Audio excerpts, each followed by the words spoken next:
Hey oh hi hello, I'm Hippie Rat, and if you've been following me for long enough, you may remember one specific moment in my video, Fear, Storytelling, and Design, a comprehensive FNAF review, where I likened the mysteries still left open by the Five Nights at Freddy's storyline, such as the exact culprit of the Bite of 87, the exact details of the special obligations outlined in paragraph 4, and the exact contents of the infamous lockbox, to the mystery box narrative framework that writer and director J.J. Abrams has adopted as his trademark style. In that, I criticize the framework as being a marketing gimmick that entices audiences to perpetually continue observing a narrative in hopes that all unanswered questions would one day be answered, in spite of the fact that most of those questions likely do not have the given answers to deliver in the first place. It sells a piece of media on ambiguity, the unease that itches at the back of your head when you desperately must uncover the truth behind events, and, to use a rather crude phrase, it blue-balls your brain ad nauseum. To those of you in the know, Jonathan Sims would be extremely frustrated if he were to watch Lost. To those of you who aren't in the know, the Magnus Archives is a horror anthology podcast with serial elements following Jonathan Sims as he is promoted to the position of head archivist at the Magnus Institute, an establishment dedicated to the research into various supernatural happenings, most significantly following written statements volunteered to the Institute by members of the British public. Before we go forward, I want to clarify just how much I adore this series. Not only is it very gay and thus very good, it's so well written and has instilled the most visceral fear reaction anything has ever given me in several years. This video is going to cover plenty of elements of how the world in this series works, so if you haven't listened to the show yet, I highly suggest you do so, especially because I will be discussing how the horror in the series is most effective without the knowledge given by a specific handful of these spoilers. So if you're going into this for a scare, and I assure you, you would face quite a significant scare, listen to the series first. I know some of you won't be able to resist regardless, and to that end, I'll refrain from going into fine details, especially in matters related to events that happen to the main characters, because I assure you, you're going to want to experience this series. On that note, I wanted to preface, just before we start, that I rely on those of you watching to subscribe so that videos like these reach as wide an audience as possible, and so that that audience can hold a solid base of consistency. More than 90% of time spent watching my videos have been done by people who haven't quite clicked on that subscribe button. With your help, we can make that number significantly decrease. So please, go ahead and subscribe, it would really mean a lot. I'm currently working towards a couple big goals this year. 10,000 subscribers by the end of the year, and I'll do a video about Undertale. 20,000 subscribers by the end of the year, and I'll do a video about Tattletale. It's exciting stuff, and you can be part of the movement to help me reach those goals, all with the click of a button. Thank you very much. And now, without further ado, statement begins. One of my favorite aspects of the first half of the series are the follow-ups. It really resonates when an episode ends with a final stinger that adds just a whole new layer of horror to the events of the story. It's one thing to have a statement discuss the disappearance and biological replacement of a sketchy paranoiac that the statement giver would spy on out her window. It's a whole other thing when it's revealed that said sketchy paranoiac's piles upon piles of journals he would always be frantically writing in held nothing but the words, "Keep watching," over and over again. It's one thing to have a statement about an old man tormented as an unknown intruder attempts to enter his bedroom every night, constantly rattling the lock on his doorknob. It's a whole other thing to reveal that the only door known to exist in this bedroom didn't have a lock on the doorknob at all. It's one thing to have a statement from a librarian about a strange book, feverishly sought after by a brutish idiot, that seems to give him strange body-morphing powers. It's a whole other thing when it's revealed that the librarian was found dead sometime after giving the statement, having been mangled to a point where his corpse was no longer recognizable as human. These follow-up reports became less common in the wake of the serial drama aspects of the show receiving more focus, and I do feel like the show lost a little bit of something good in that exchange. In complete fairness, they traded it for something fantastic, but I do still feel like some statements, like Book of the Dead, or I guess you had to be there, or cost of living, were just begging for follow-ups and never really given that opportunity because the characters are just too busy with more pressing matters. However, there were some occasions where a simple follow-up wouldn't fix things. Do Not Open was the second episode of the Magnus Archives. Statement of Joshua Gillespie regarding his time in the possession of an apparently empty wooden casket.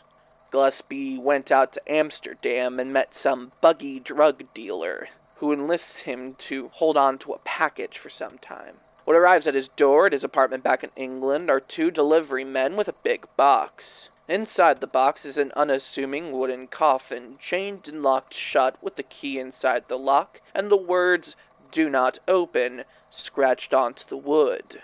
Over the year or two that he is in possession of this coffin, he learns of a handful of properties of it. For one, he is regularly compelled to unlock the chains and open it, even sleepwalking to a point of waking up the moment before he turns the key, at which point he freezes the key in a bowl of water to prevent his sleeping self from obtaining it. He also starts noticing that whenever he places an item on the coffin, the sound of scratching can be heard near the item. And finally, and keep this last one in mind, he learns that when it rains, a sound of moaning emanates from the coffin. After a long period of ownership of this coffin, the two delivery men reappear at his doorstep to retrieve it, along with the man who enlisted him to hold on to it in the first place. The man is surprised to learn that Gillespie is alive and asks to see the key, which he retrieves from the bowl of ice. Gillespie remains in the kitchen as the three others approach the coffin. A scream is heard, and then the delivery men leave with the coffin back in a box, and no sign of the man who gave it to Gillespie. He, as the narrator, never goes over to see the coffin open. He just lets it happen in his living room as he waits in the kitchen. The only outlying information that is uncovered by the end of the episode is that the apartment complex that Gillespie lived in during this time was vacant, save for him, which implies that he was given this apartment for the purpose of this strange trial. As for the coffin, I think you could have predicted that I'm about to call this coffin a mystery box. It's a pretty literal interpretation of the metaphor, too, right down to the refusal to open it, or the refusal to look upon the contents when it is opened. The mere handful of details about this coffin that were revealed over the course of this story are too vague. As of this point in being read this statement, any guess as to what this coffin contains is just as valid as any other guess. In my head, I imagined a bizarre man-bat creature, but frankly, you'd be just as valid an interpreter if you said that there was a zombie in there. You'd be just as valid an interpreter if you said that the coffin held a portal to a fucked up domain of dirt that you're perpetually buried alive in. You'd be just as valid an interpreter if you said that the coffin held the remains of the crying child from Five Nights at Freddy's 4. It honestly doesn't matter what was in the coffin, because the story was designed to extract the ambiguity of what was in the coffin. You are to be scared because you don't know what's in the coffin, and there's an implied danger. Except even such, who's to say that Gillespie wasn't the implied danger, trapping some terrified chump in a box under the instruction of some jerk for a year, and refusing to open the coffin and let the poor sap out? Who's to say that the man's disappearance at the end of the episode wasn't some equally bizarre act of locking himself in the coffin to now further torture his victim firsthand? You don't know, because the story never let us see if the contents of the coffin were a poor sap kept on life support and left to suffer, or a vile and ravenous mutated bat creature. A lot of people will argue that this ambiguity contributes so heavily to the horror of this story, and many like it. It leaves it up to your imagination to come up with the scariest thing your mind can fathom. And that's fair. If that's how you prefer to approach horror, all power to you. but I'm gonna speak my piece. Because there's only so much that the strength of being left to your own devices in terms of picturing the terror of the coffin can do, versus the weakness of the least scary thing imaginable being just as valid an interpretation of the contents of the coffin. People go on and on about how the fear of the unknown is the key to good and effective horror, but the thing is that there's kind of a natural limit where fear of the unknown gives way to the bliss of ignorance. Playing so deeply into fear of the unknown and putting all that responsibility in the audience can have an adverse effect on the horror. Yeah, you can imagine Cthulhu ready to emerge from the casket, but if the casket were to ever be opened and reveal nothing but a weird old staircase, you could find me at the bottom of the stairs, presenting to you my Schrodinger's pussy for you to go to town on. That's episode 2. Out of 200. That's the status of the horror of the series at 1% of the way through it. You question why I did continue listening after stumbling on a trope I'm not particularly fond of. Let's just say that the strength of episode 1, Anglerfish, enticed me to give it the benefit of the doubt. It goes without saying that I'm glad I did. If I didn't keep listening to this show, I never would have had the opportunity to brave the horrors of such episodes as Lost John's Cave, Observer Effect, Binary, Tucked In, Revolutions, Recollection, and Wonderland. Those episodes affected me in such a visceral way, which is especially interesting because they kind of exist in clusters. Lost John's Cave is a bit of an outlier, being the 15th episode, but it's interesting to note that Observer Effect, Binary, and Tucked In all exist in a sort of centralized area toward the second half of Season 2 and the first half of Season 3. And those episodes being a little more emphasized horror on myself isn't a singular piece of evidence, because they do follow a trend where a lot of runners-up, a lot of other episodes that especially affected me but aren't quite in that extra mile, are similarly clustered. So, why? What happened around Season 2 that caused me to feel the horror a lot more deeply and truly? And why did I stop feeling that until Season 5, where Revolutions, Recollection, and Wonderland exist? We'll get back around to Season 5.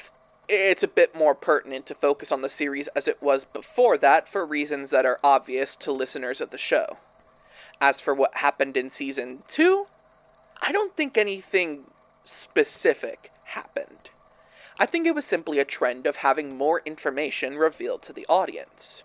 I mentioned before that leaving a complete and absolute ambiguity isn't quite all that scary, so when that ambiguity becomes less complete and absolute, when you have some understanding, when there's information given to you, suddenly you start feeling a bit more scared. Think of it this way. Say you live with roommates of some sort, and you walk into your living room. It's super dark, but in the shadows you can just barely see something moving. With an absolute ambiguity, well, it's probably a roommate walking around in the dark just as you are. With ambiguity that isn't quite as absolute, you might know that any roommates you have are out of town tonight. Episode 61 of the Magnus Archives is called Hard Shoulder. In this one, John directly interviews and receives a statement from a police officer named Daisy Tonner about her first brush with the supernatural. The story she describes involves her and her partner in the road policing unit, Isaac Masters, pulling over a van onto a hard shoulder for driving too slow on a motorway on a rainy day. Inside the van are two burly delivery men. Now, this may sound like a callback to episode 2, Do Not Open, but interestingly enough, those delivery men had actually become recurring characters up to that point, being mentioned delivering similar supernatural items in episode 20, Desecrated Host, episode 35, Old Passages, and episode 54, Still Life. So don't worry. Just because I mentioned delivery men does not mean I'm talking about a sequel to Do Not Open. Now when I tell you that the cops have the delivery men open the back of the van because they hear a moaning sound inside during this rainy day, and they reveal a coffin, chained and padlocked shut. In this episode, they open the coffin and reveal what was inside, retroactively taking my critiques of the series and directly subverting them.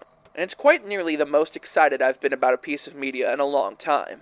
With this, and with a few other examples that you'll have to listen to the series to learn for yourself, it essentially reveals that each totally ambiguous event laid out early in the series has some persisting aspect to it.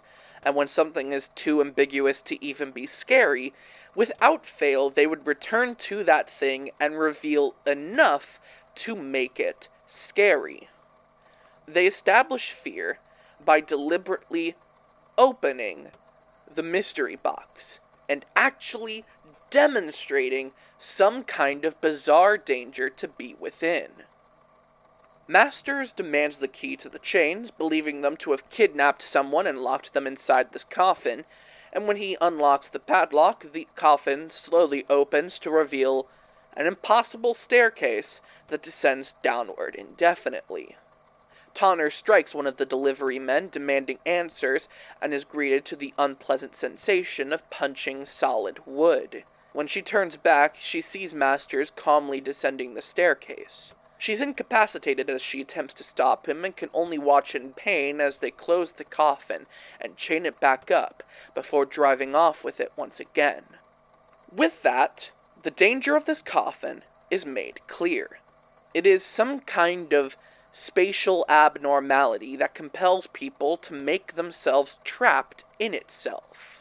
What happens to people trapped in this coffin isn't made clear with this statement, but the sheer fact that something really bad is happening is enough to make it a genuinely horrific artifact. I mentioned that, to me, the biggest cluster of horror in this series stretches from the second half of Season 2 through the first half of Season 3.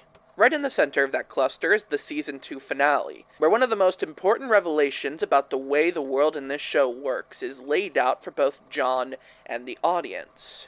That's my way of re-emphasizing the spoiler warning. In episode 80, The Librarian, Jonathan Sims comes face to face with a mysterious figure, Jürgen Leitner, who had been previously mentioned numerous times in the series as having kept up a bizarre library that hosted books that had properties of the supernatural. Some of the books up to that point include The Bone Turner's Tale, which was the book I mentioned before that granted the reader the ability to morph the flesh of themselves and others in gruesome ways, The Book of the Dead, which described the date, place, and circumstances of the reader's death in terrible detail, changing to a closer date and more terrible demise any time a decision was made to avoid that event, and the Catalogue of the Trapped Dead, a book filled with pages made from the flayed skin of dead people and describing the events surrounding their deaths, which, when read aloud, brings their ghost forward under the service of the reader.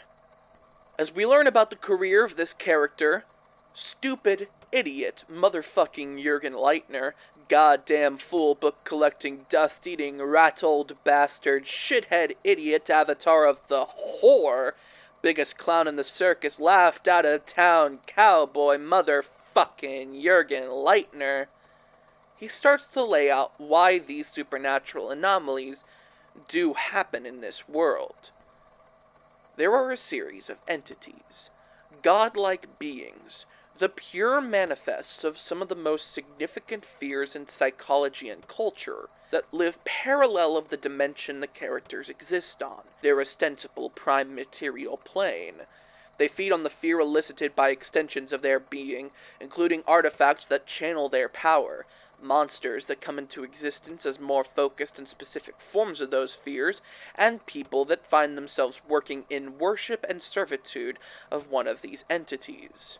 These people that worship the entities build rituals in order to bridge the gap between entity and prime material plane, allowing said fear to bring its own apocalypse upon the world, historically having been stopped by worshippers and monsters of other entities competing to be the first to bring their own apocalypse. And with that, an understanding is solidified. Each statement given in this show, and each new development in the overarching plotline, all serve to feed a being of immeasurable power. One of many, all passively competing to be the first to end the world through the actions of their avatars. The threat is established in full. We know now what Jonathan Sims and company are up against, and the hints to this idea in the episodes leading up to this one, as well as the aftermath of this revelation, help to make the fear present in each individual story feel more driven and purposeful and dangerous. So, what happened? I mentioned that this trend of amplified fear surrounded this development in the story. Why doesn't it stay at this level in perpetuity? Where does it drop off? Well, I want to clarify that it doesn't drop off in the way most would assume of a media program. The quality of the show stays consistent, and I would still feel fear as the series continued. The difference lies in the fact that the episodes later in Season 3 and throughout Season 4 are just not as visceral and haunting as the preceding span of episodes. But why is that? And the conclusion I've come to is that the threat built up by the explanation of how this world works is a danger established, a cosmic, unstoppable danger, and Seasons 3 and 4 are where we see that this danger is stoppable, conquerable. Obviously, this is only to an extent. We don't see the entire concept of the fear of death just stop existing on a mass level, but instead we see more and more examples of our protagonist being put in danger by aspects of these entities and surviving. We learn of his predecessor, the previous head archivist, going on a tour of single-handedly disrupting rituals designed to bring the apocalypse, and we hear the recordings of our heroes directly stopping one of these rituals themselves.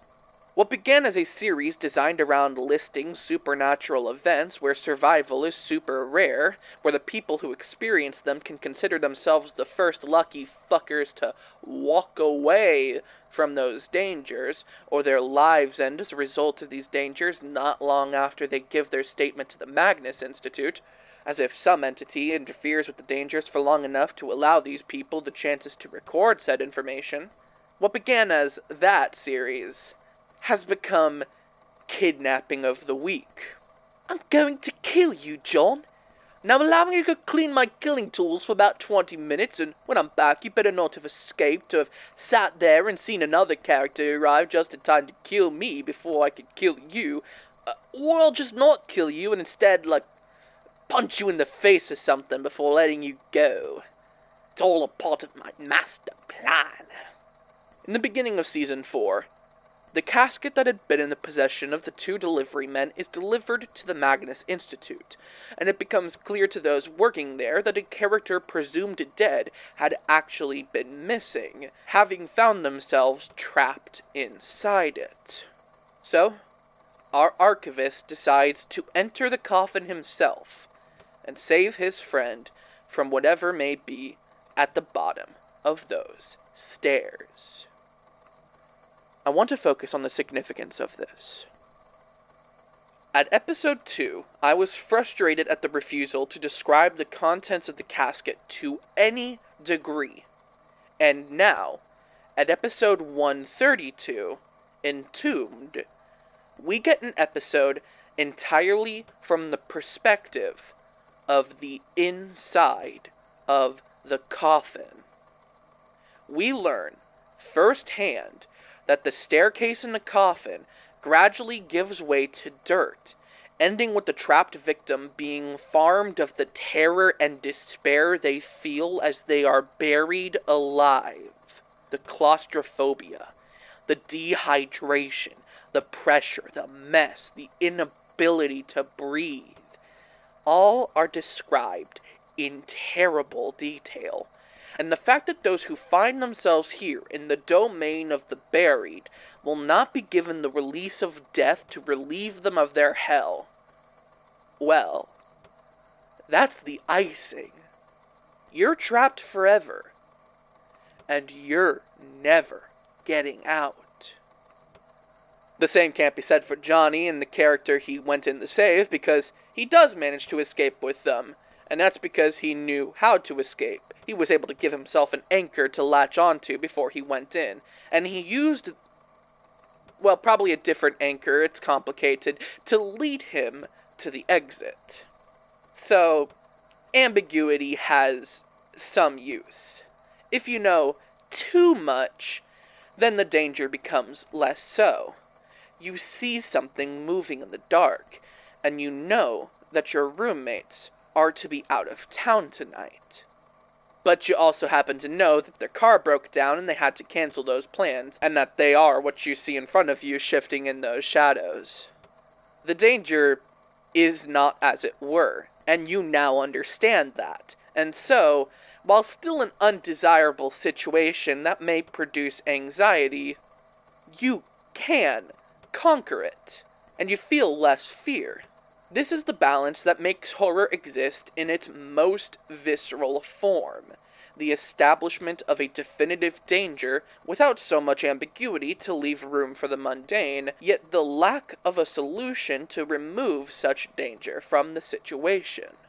Now, can you still have effective storytelling in horror without meeting that balance? Most certainly.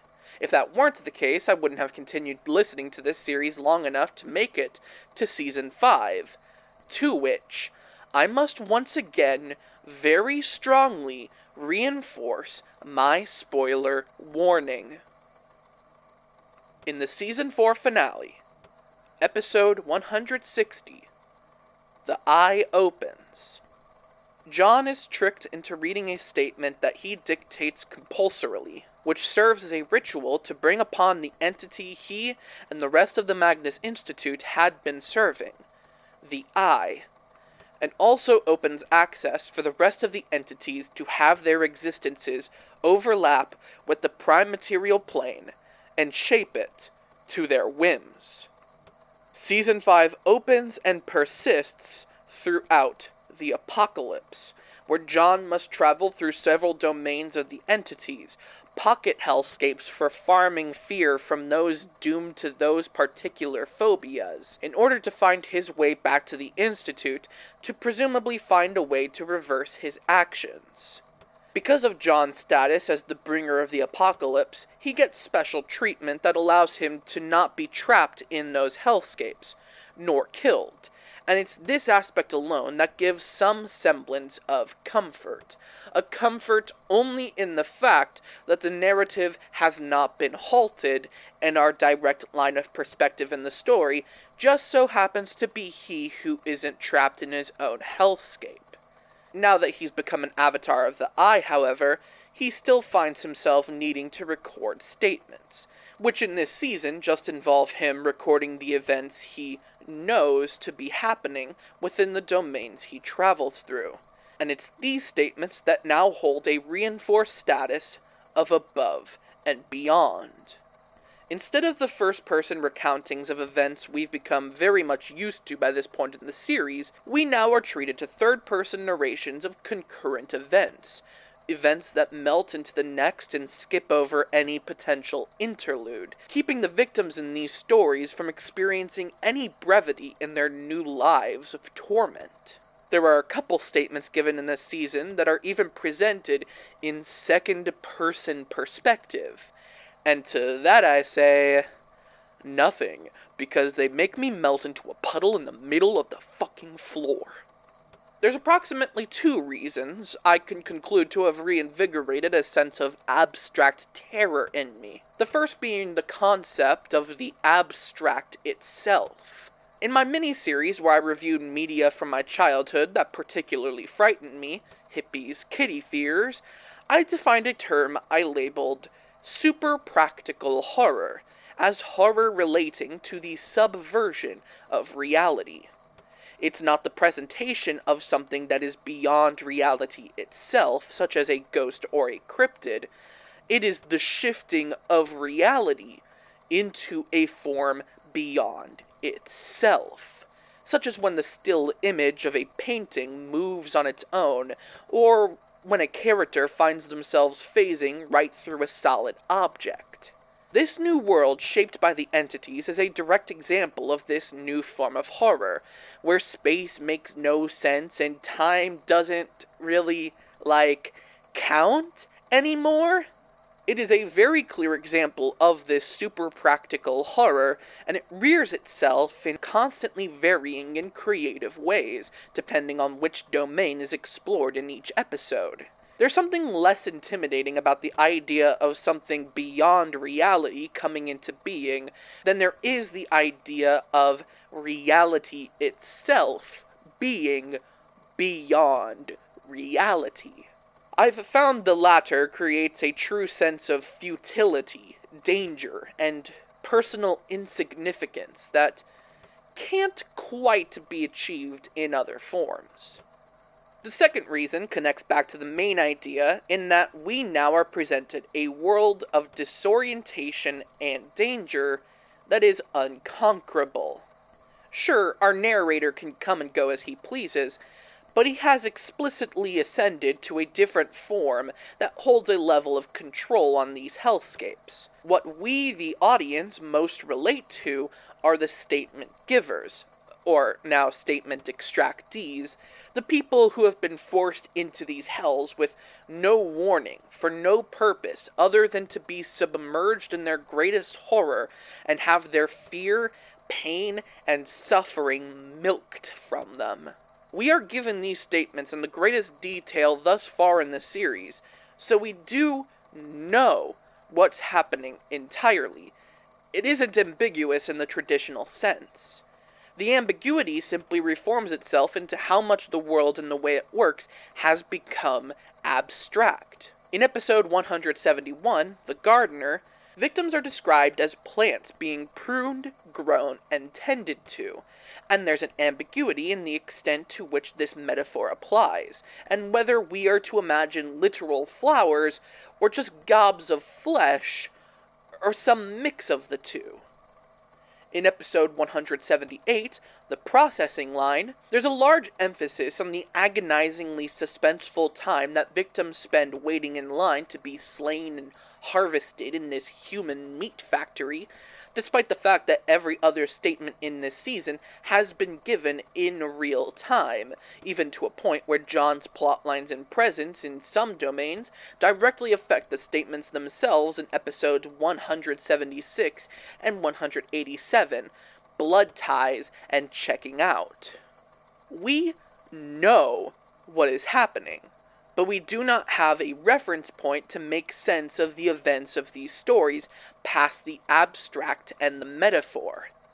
Taking them literally is not an option for us, as audience members who don't happen to live in these kinds of specific super practical hellscapes. But for the characters in these stories, these events are literally happening. It may not be a consciously applied ambiguity. It's an ambiguity that is natural to the way that the stories are being told, but that ambiguity doesn't go so far as to allow us to interpret the tamest of possibilities. In episode 175, Epoch, we are given a clear description of the modern seagull in this world post-Anthropocene, a twisted monster, as well as the evolution of the creatures that take control of the world after humans. This is a far cry from the lack of information we got when we were given a statement by Joshua Gillespie about a coffin he was told not to open, and then he didn't. But if you were to listen to these episodes and tell me you truly understand what's happening, consider these the sounds of brutal peer review. Statement ends. As I said before, if you have yet to listen to the Magnus archives, please do so. As of recording this, we're fast approaching the premiere of the series finale. I'm going to be there for it, and I hope you all will be too. While you're at it, make sure to subscribe. Like I said before, if we can reach 10,000 subscribers by the end of the year, I'll be doing a video essay on Undertale and its unique story structure. And if we double that goal by the end of the year, I will also do a video on the indie horror game Tattletale, and finally put my distaste of that game into words. I would also appreciate a follow on Twitch and a subscription to my Twitch VODs re-upload YouTube channel, Hippie Rat Lives, or Hippie Rat Lives, both pronunciations are correct. I recently started doing weekly research and read-alongs of creepypastas and other horror literature, as well as ghost video debunks and other various streams, all live on Twitch, so make sure to check me out there at twitch.tv/thehippierat. You can also support me on Patreon at patreon.com/hippierat, and follow me on Twitter at hippierizat. It really means a lot. With that, I've been Hippie Rat, and I truly appreciate your presence. Love yourself. And recording ends.